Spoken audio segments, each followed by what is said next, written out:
Good. चलिए भाई, देखिए आज हमारा टारगेट जो रहेगा वो ये रहेगा कि अगली दो कॉलिगेटिव प्रॉपर्टी पढ़ें हम लोग, और उसके साथ साथ जो है ये तीन जो रिलेटिव लॉगरिंग इन वेपर प्रेशर वाली कॉलिगेटिव प्रॉपर्टी, और नेक्स्ट टू आज हम लोग जो पढ़ेंगे उनके न्यूमेरिकल्स कर लें, ताकि आप लोग जो है वो कल तक इन तीनों कॉलिगेटिव प्रॉपर्टीज के न्यूमेरिकल्स कर पाए।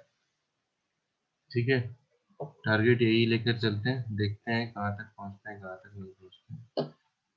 सबसे पहले ही आज सेकंड जो कॉलिगेटिव प्रॉपर्टी है, that is elevation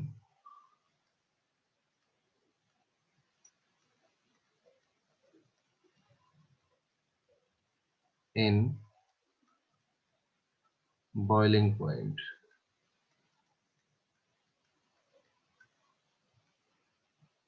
elevation in boiling point.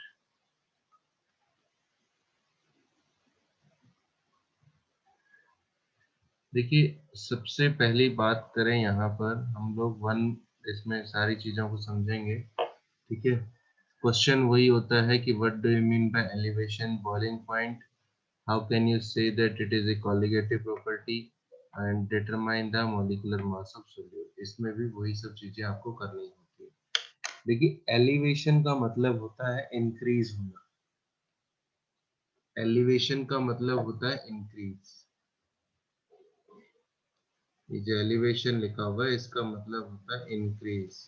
इसका मतलब प्रॉपर्टी जो आप लोग पढ़ रहे हो वो पढ़ रहे हो इंक्रीज इन बॉइलिंग पॉइंट, कि बॉइलिंग पॉइंट में कितना इंक्रीज हुआ है।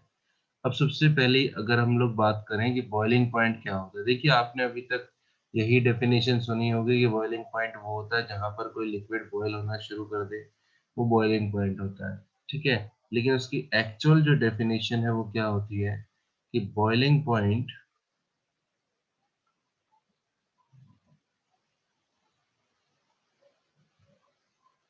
Is the temperature, boiling point वो टेम्परेचर है एट विच vapour pressure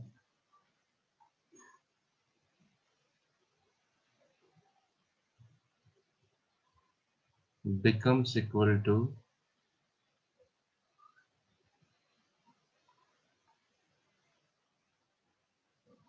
atmospheric pressure। Atmospheric pressure या फिर एक्सटर्नल प्रेशर, कि बॉइलिंग पॉइंट वो टेम्परेचर होगा जहां पर लिक्विड का वेपर प्रेशर जो है वो आपका एक्सटर्नल प्रेशर के बराबर हो जाए। मान लीजिए किसी बीकर में हम लोग लिक्विड लेते हैं, उसको गर्म करना शुरू कर रहे हैं, धीरे धीरे उसका टेम्परेचर बढ़ रहा है, तो किस टेम्परेचर पर उसका बॉइलिंग पॉइंट आएगा, जब उस लिक्विड के जो वेपर्स का प्रेशर है वो बाहर वाले प्रेशर के बराबर हो जाए, तो उस टाइम पर हम लोग कहेंगे कि बॉइलिंग पॉइंट आ गया है। अब देखिए, अगर आप लोगों को याद हो, थोड़ा सा भी याद हो, तो एक चीज याद करना, क्योंकि मैं ये चीज बहुत बार बता चुका हूँ। मैं कहता हूँ कि मान लीजिए इस टाइम पर मेरे पास ये एक प्योर सॉल्वेंट है,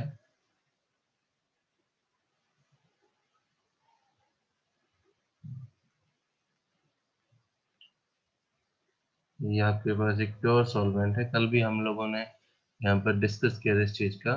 तो इसका जो वेपर प्रेशर होगा उसको हम लोग बोलते हैं पी नोट ए। पी नोट ए मतलब vapour pressure of pure solvent. अब कहता है कि अगर आप इस बीकर में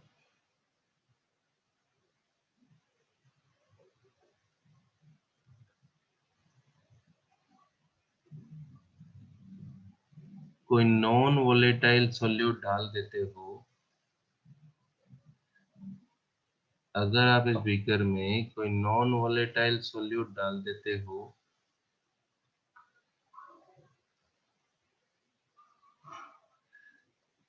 ये व्हाइट वाला जो दिखाया that is non volatile solute.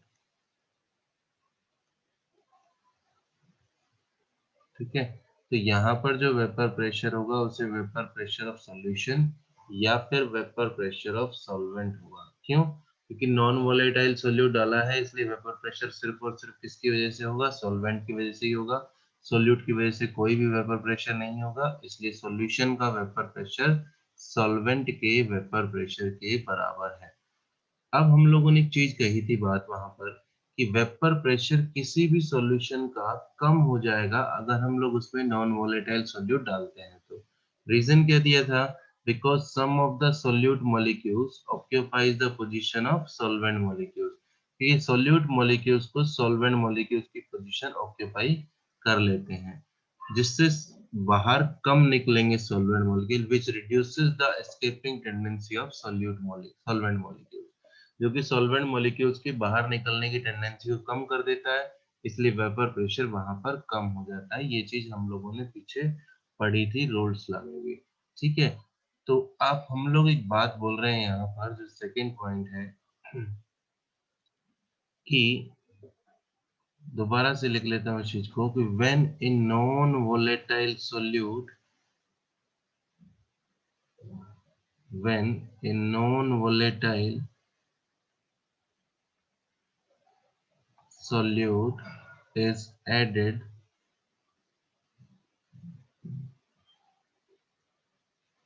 the vapor pressure of solution decreases। तो सॉल्यूशन का जो वेपर प्रेशर है वो डिक्रीज हो जाता है। रीजन क्या दिया था? Because some of the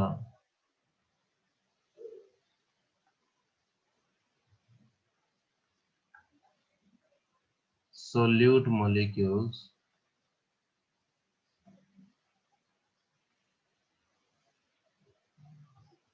occupies the position of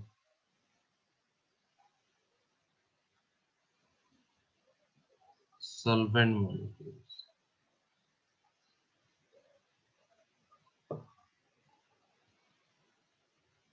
which reduces the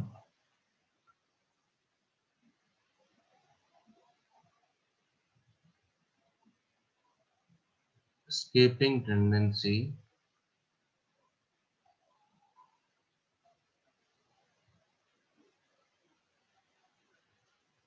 of solvent molecules। So vapor pressure of solution decreases। And यहाँ पर मैं एक चीज लिख रहा हूँ, एंड ये चीज यहाँ पर इंपॉर्टेंट है कि बॉइलिंग पॉइंट ऑफ सॉल्यूशन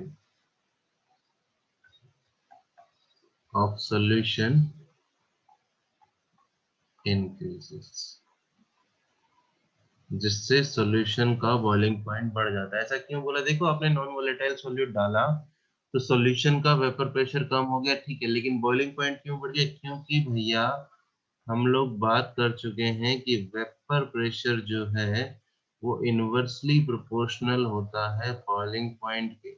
मतलब कहीं पर वेपर प्रेशर ज्यादा होगा तो बॉइलिंग पॉइंट कम होगा, और वेपर प्रेशर अगर किसी चीज का कम हो जाएगा इसका मतलब उसका बॉइलिंग पॉइंट बढ़ जाएगा। अब मैं एक चीज की बात बोला, मैंने क्या बोला कि जब आप लोग किसी सॉल्वेंट में नॉन वोलेटाइल सोल्यूट डाल रहे हो तो इसका मतलब उसका वेपर प्रेशर कम हो रहा है, मतलब उसका बॉइलिंग पॉइंट बढ़ रहा है। ठीक है। मान लीजिए मैं कहता हूं कि इस टाइम पर बॉइलिंग पॉइंट जो है वो आपका 105 डिग्री सेल्सियस है। ठीक है।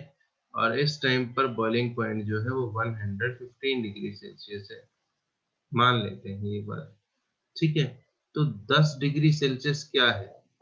देखिए फिर से बोल रहा हूँ, मान लीजिए मैंने कहा कि यहाँ पर प्योर सॉल्वेंट का जो बॉइलिंग पॉइंट है दैट इज 105 डिग्री सेल्सियस, और ये कितना है? 115 डिग्री सेल्सियस। तो ये जो बीच का 10 डिग्री है ये कब आया? ये जब आया जब आपने नॉन वोलेटाइल सोल्यूट डाल दिया, क्योंकि सॉल्वेंट तो वही था। आपने नॉन वोलेटाइल सॉल्यूट डाल दिया तो बढ़ गया, कितना बढ़ गया, 10 डिग्री बढ़ गया। ठीक है, तो ये इस 10 डिग्री को ही एलिवेशन इन बॉइलिंग पॉइंट बोलते हैं। ये जो बढ़ाई है, जो बढ़ा है, जो बॉइलिंग पॉइंट बढ़ा है नॉन वोलेटाइल सॉल्यूट डालने से, उसे ही एलिवेशन इन बॉइलिंग पॉइंट कहते हैं। हम लोग क्या बोलेंगे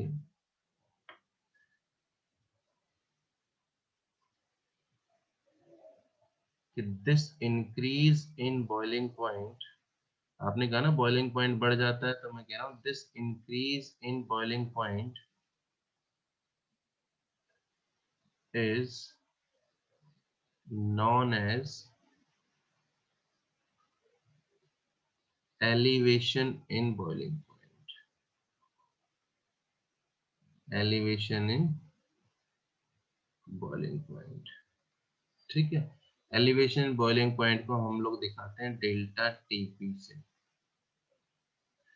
ओके, अब देखिए यहाँ पर आपने कहा कि बॉइलिंग पॉइंट कितना बढ़ा है, वो कैसे निकालते हो आप लोग, इधर एक सेकेंड थोड़ा सा जल्दी होगा इसमें। आपने अभी कहा, देखिए आपने कहा कि सॉल्वेंट का बॉइलिंग पॉइंट, प्योर सॉल्वेंट का 105 डिग्री है। जब आपने उसमें नॉन वोलेटाइल सॉल्यूट डाल दिया तो बॉइलिंग पॉइंट 115 डिग्री हो गया। तो 115 डिग्री माइनस 105 डिग्री जो है बराबर 10 डिग्री। तो ये 10 डिग्री जो है, मैंने कहा ये है एलिवेशन इन बॉइलिंग पॉइंट।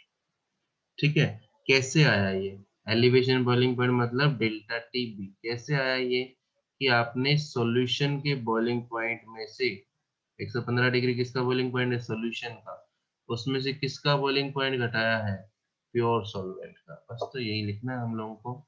आगे फिर से बोलते हैं, एक बार फिर से देख लीजिए।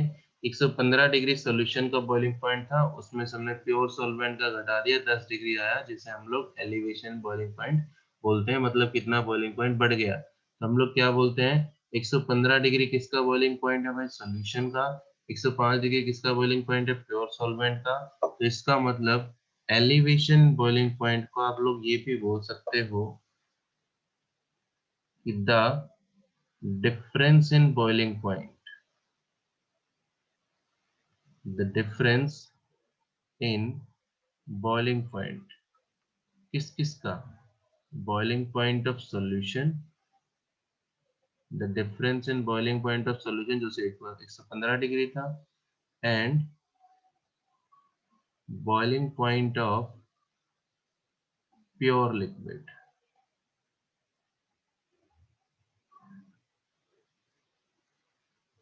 ठीक है, प्योर लिक्विड यानी कि प्योर सॉल्वेंट, लिक्विड भी रहने देते हैं, प्योर सॉल्वेंट दे देते हैं। ठीक है, प्योर सॉल्वेंट, उसे हम लोग बोलते हैं क्या, known as elevation in boiling.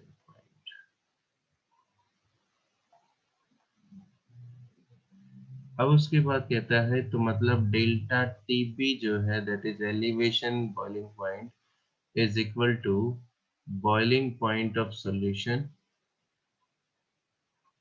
Minus boiling point of pure solvent.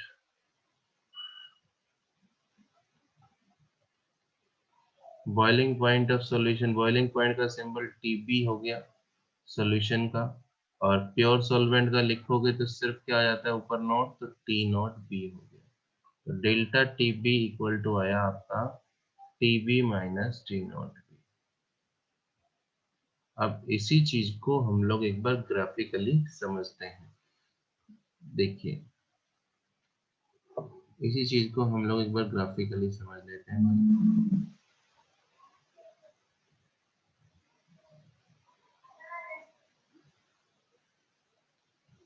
इस साइड जो है मैं वेपर प्रेशर दिखा रहा हूँ, और इस साइड जो है वो मैं टेम्परेचर दिखा रहा हूँ। ठीक है भाई, एक सेकेंड। आपने कहा जो प्योर सॉल्वेंट है उसका वेपर प्रेशर ज्यादा होगा। वेपर प्रेशर और टेम्परेचर के बीच में इस तरह से कर्व लाइन का ही ग्राफ होता है। तो ये प्योर सॉल्वेंट के लिए लिख दिया, और सॉल्यूशन का वेपर प्रेशर इससे कम होगा, ये सॉल्यूशन का दिखा दिया। ये ऊपर जो आपने दिखाया है ये प्योर सॉल्वेंट का है, और ये नीचे जो दिखाया है दैट इज ये सॉल्यूशन का। ठीक है भाई।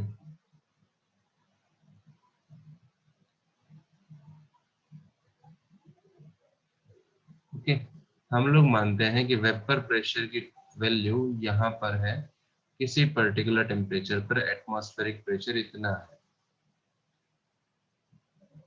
किसी पर्टिकुलर टेम्परेचर पर ये वैल्यू जो है वो एटमॉस्फेरिक प्रेशर की है या फिर एक्सटर्नल प्रेशर की है। ठीक है, तो मैं कहता हूं इस पर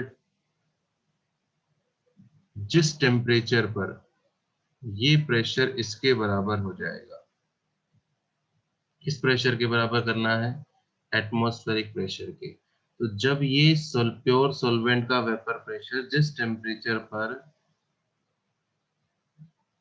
इतना तो मैथमेटिकल समझते होंगे आप लोग, कि यहाँ पर ये जो टेम्परेचर की वैल्यू आई है, ये जो टेम्परेचर की वैल्यू आई है ये इस पर वेपर प्रेशर प्योर सॉल्वेंट का एटमॉस्फेरिक प्रेशर के बराबर है। ठीक है, और अगर इसी चीज को आगे बढ़ा के लिखूं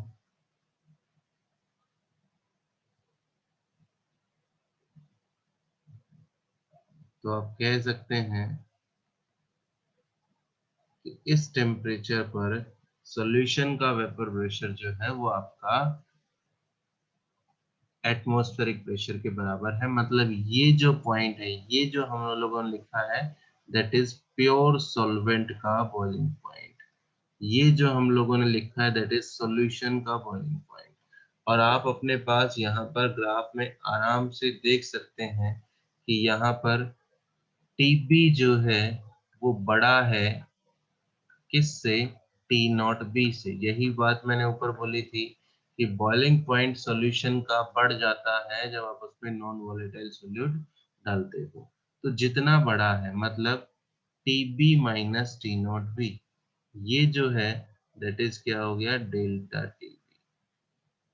ये ग्राफ आपको जब भी आप लोगों से एलिवेशन बॉइलिंग पॉइंट पूछा जाएगा वहां पर आप लोगों को बतानी होती है ये चीज। तो ये what do you mean by elevation boiling point, तो देखिए याद रखना टीबी क्या है, TB is boiling point of solution and T not be is boiling point of pure solvent. लिखा नहीं हो तो एक बार जल्दी से मैं थोड़ा नीचे कर देता हूँ, आप लोग एक बार जल्दी से स्क्रीनशॉट ले लीजिए अगर आपने नहीं लिखा है तो। एक सेकेंड।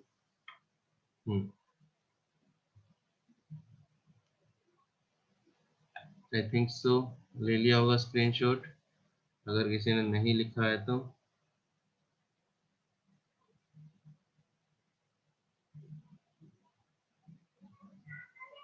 शिवानी कितने बच्चे हैं गुड़िया अभी?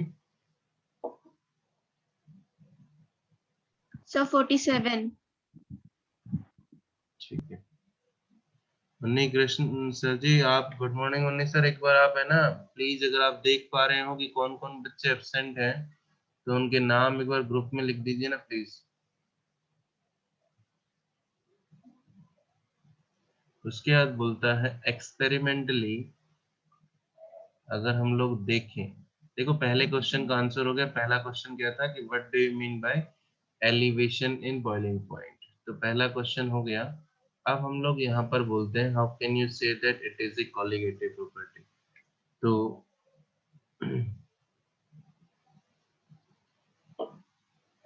हम लोग क्या बोलते हैं एक्सपेरिमेंटली, एक्सपेरिमेंटली क्या देखा गया भाई कि डेल्टा टीबी जो है is directly proportional to small M. ये स्मॉल एम जो है दैट इज है मोलैलिटी। और अगर किसी को मोलैलिटी की डेफिनेशन याद हो तो मोलैलिटी था number of moles of solute dissolved पर किलोग्राम ऑफ सॉल्वेंट। एक्सपेरिमेंटली क्या देखा गया कि एलिवेशन बॉइलिंग पॉइंट जो है वो मोलैलिटी के डायरेक्टली प्रोपोर्शनल है। तो इसका मतलब सो मैं यहाँ पर बोल सकता हूँ so it is a colligative property. क्यों है भाई कॉलिगेटिव प्रॉपर्टी? क्योंकि ये मोल्स ऑफ सोल्यूट पर डायरेक्टली डिपेंड करती है। So it is a colligative property. ठीक है जी। अब प्रोपोर्शनलिटी साइन हटाने के लिए मैं यहाँ पर लिख सकता हूँ कि delta T B is equals to K B into small M. Small M फिर से बता रहा हूँ, स्मॉल एम जो है दैट इज क्या है, मोलैलिटी है। तभी आप लोग फिर बाद में कंफ्यूज हो। स्मॉल एम जो है दैट इज मोलैलिटी। तो delta T B equals to आ गया K B into small M. यहाँ पर के बी जो है दैट इज क्या है, आपने प्रोपोर्शनलिटी कांस्टेंट लगाया है, where K B is constant of proportionality known as molal elevation constant. इसे हम लोग मोलल एलिवेशन कांस्टेंट, केबी को मोलल एलिवेशन कांस्टेंट या फिर एबियोलियोस्कोपिक कांस्टेंट बोलते हैं। मोलल एलिवेशन कांस्टेंट या एबियोलियोस्कोपिक कांस्टेंट बोलते हैं। ठीक है, के बी को हम लोग मोलल एलिवेशन कांस्टेंट या फिर देखिए स्पेलिंग है EBULLIOSCOPI, एबियोलियोस्कोपिक कांस्टेंट बोलते हैं। ठीक है। अब मैं कहता हूं कि मान लीजिए मैं एक बात कहूं आपसे, इफ स्मॉल m की वैल्यू जो है मतलब मोलैलिटी की वैल्यू जो है वो 1 हो, तब क्या हो जाएगा, देन डेल्टा टीबी जो है वो आपका बराबर हो जाएगा केबी के। अगर मोलैलिटी की वैल्यू 1 है मतलब मोलैलिटी यूनिटी है, तो वहां पर डेल्टा टीबी की वैल्यू जो है वो आपकी केबी के बराबर हो जाएगी। तो मैं यहाँ पर अब इसको डिफाइन कर सकता हूँ केबी को। सो क्या बोल सकता हूँ कि molal elevation constant, molal elevation constant यानी कि केबी बराबर है, किसके बराबर है, is the elevation in boiling point. किसके बराबर है भाई, एलिवेशन इन बॉइलिंग पॉइंट के। कि मोलल एलिवेशन कांस्टेंट जो है वो एलिवेशन इन बॉइलिंग पॉइंट के बराबर है। कब बराबर है, व्हेन द मोलैलिटी, कब बराबर आया था भाई, जब मोलैलिटी जो है मतलब स्मॉल m जो है इस कितना था, यूनिटी है। अगर आप देख पा रहे हो तो डेल्टा टीबी केबी के बराबर आया, लेकिन कब आया, जब मोलैलिटी की वैल्यू कितनी है आपकी, यूनिटी है। यूनिटी का मतलब होता है मोलैलिटी 1 कब आएगी, और आप बोल सकते हो when 1 mole of solute, 1 mole of solute dissolved per kilogram of solvent,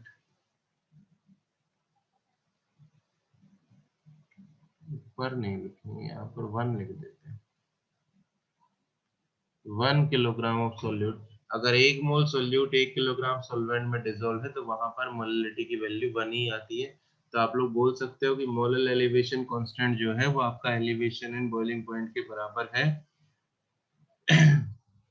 Shivani एक बार ग्रुप में इन बच्चों के नाम डाल देना गुड़िया, मैं नाम बोलता हूँ आपको। Alisha Gupta, yes sir. Chinmay Bhardwaj, Himanshu Yadav, Ishaan Gupta, Nitin Kumar, Uday Chauhan,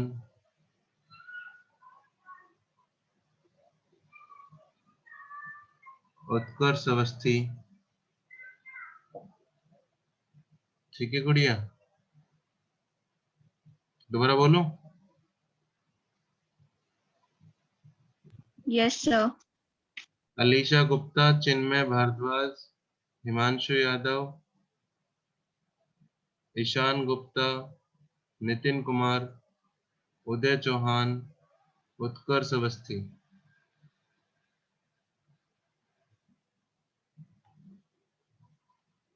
yes sir.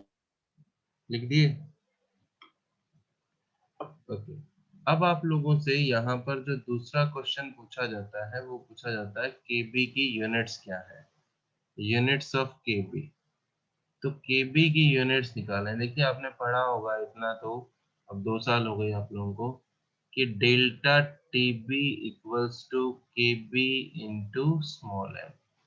ठीक है, अगर मेरे को केबी की यूनिट निकालनी है तो केबी को एक तरफ करता हूँ, बाकी सबको दूसरी तरफ। तो क्या हो गया, delta TB divided by small M. ठीक है, अब आपको पता है कि टेम्परेचर, डेल्टा टीबी तो मतलब टेम्परेचर में डिफरेंस है, तो टेम्परेचर वाली यूनिट होगी, तो उसकी तो केल्विन बाई मोलैलिटी, या फिर डिग्री सेल्सियस बाई मोलैलिटी, या फिर और मोलैलिटी की यूनिट क्या होती है, मोलैलिटी की यूनिट याद करो। मोलैलिटी क्या था, मोल्स ऑफ सोल्यूट डिसॉल्व्ड पर किलोग्राम ऑफ सॉल्वेंट। तो मोल्स पर किलोग्राम था, तो kelvin upon moles per KG. तो क्या हो जाएगा, ये हो जाएगा केल्विन किलोग्राम पर मोल्स। ठीक है, या फिर डिग्री सेल्सियस किलोग्राम पर मोल। तो मेन ये चीजें हैं, ये यूनिट है केल्विन किलोग्राम पर मोल्स, और या फिर डिग्री सेल्सियस किलोग्राम पर मोल। ये जो है आपको यूनिट मिलेंगी एलिवेशन इन बॉइलिंग पॉइंट की। ठीक है, अब मैं कहता हूं एक नोट लिखते हैं यहाँ पर,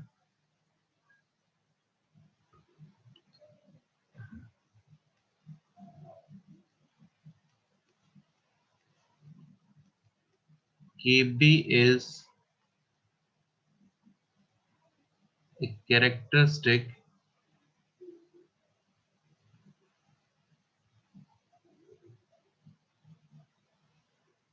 constant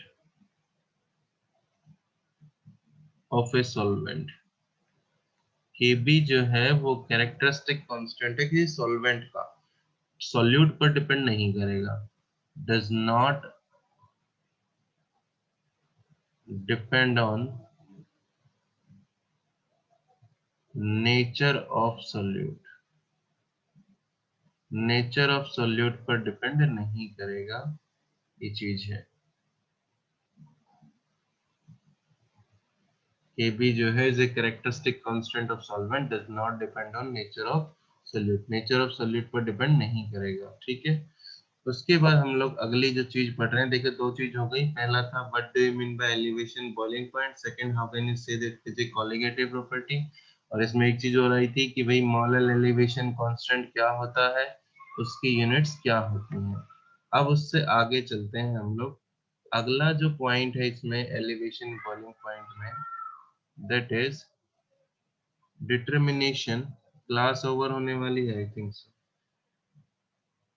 शिवानी कितना टाइम बचा है मेरे साथ? Yes sir. Sir 4 minutes. ठीक है, मेरे को ओवर होते एक बार, 4 मिनट बची है सर। कोई बात नहीं, मेरे को ओवर होते एक बार बता देना। Determination of okay. Molecular mass of solute, solute का मॉलिक्यूलर मास निकालना है, solute. Determination of molecular mass of solute. तो देखिए भाई, जो आपका फॉर्मूला था वो हम लोग लिखते हैं कि एज वी नो दैट, थोड़ा जल्दी लिख रहा हूँ क्योंकि इसी लेक्चर में खत्म करना चाह रहा हूँ मैं इसको। एज वी नो दैट कि डेल्टा टीबी जो है वो आपका डायरेक्टली प्रोपोर्शनल है स्मॉल एम। स्मॉल एम आप बता चुके हो मोलैलिटी के, मतलब डेल्टा टीबी फिर आपने लिख दिया था बराबर है किसके, के बी इंटू स्मॉल एम के। ठीक है जी, अब कहता है delta TB equals to K B into, molality का फॉर्मूला क्या होता है, मोल्स ऑफ सोल्यूट अपॉन में wait of solvent in KG. अगर आप लोगों को याद हो तो हमने मोलैलिटी का फॉर्मूला और भी खोल दिया था वहां पर, कि delta T B equals to K B, moles of solute कैसे निकालते हैं, वेट ऑफ सोल्यूट अपॉन में मॉलिक्यूलर वेट ऑफ सोल्यूट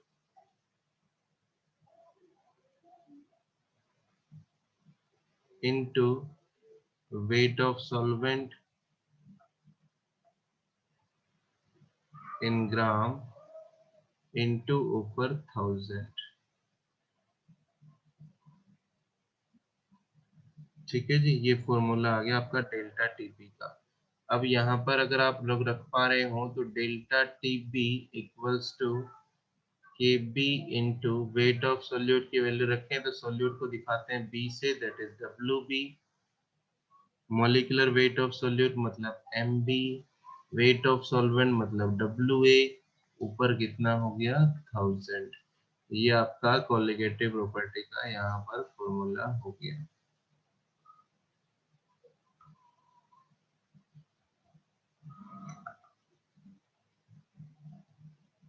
ठीक है, आपको एम बी निकालना होता है तो एम बी का फॉर्मूला अगर आप चाहें तो आप लोग लिख सकते हैं, लेकिन मेरे को लगता है आप ये फॉर्मूला याद रखें हमेशा, इस तरह से आपको बेनिफिट रहेगा। एम बी इक्वल्स टू क्या हो जाएगा, एम बी एक तरफ ले जाओ बाकी सबको दूसरी तरफ, तो K B into W B into 1000 divided by M B, sorry M B नहीं, into delta T P into क्या डब्ल्यू ए। डब्ल्यू बी आपको मैं बता चुका हूँ, that is weight of solute, W A मतलब वेट ऑफ सॉल्वेंट, और delta T B कैसे निकाला जाता है, T B minus T not B. यहाँ पर एक बात आप लोग याद रखें, ये बात आप लोगों को वैसे पता होगी, boiling point of pure water जो है दैट इज इक्वल टू कितना होता है भैया, 100 डिग्री सेल्सियस या फिर 373 kelvin. Boiling point of water जो है दैट इज 100 डिग्री सेल्सियस और 373 केल्विन, ये बॉइलिंग पॉइंट यहाँ पर होता है।